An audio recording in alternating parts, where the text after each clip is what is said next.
Welcome to Easy Electra. In this video, we'll program a smart lighting automation system using GX Works3 PLC. The goal is to control an exit door light and a parking spot light based on the status of 4 main building lights.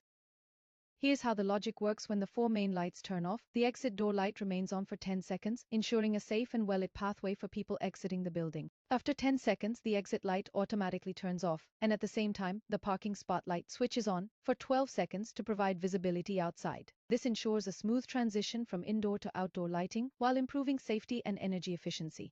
Now let's look at how to implement this in GX Works3 using ladder logic. We will use input X0 to detect when the 4 lights turn off. The exit door light Y0 is triggered immediately and stays on for 10 seconds using timer T0. Once the timer completes, Y0 turns off and the parking spot light Y1 turns on for 12 seconds, controlled by timer T1. After T1 completes, the parking spot light turns off automatically. This simple automation system is built using timers and basic logic instructions in GX Works3, demonstrating how we can use PLC programming to improve safety and optimize energy consumption. If you found this helpful, don't forget to like, share, and subscribe to Easy Electra for more PLC automation tutorials. See you in the next video.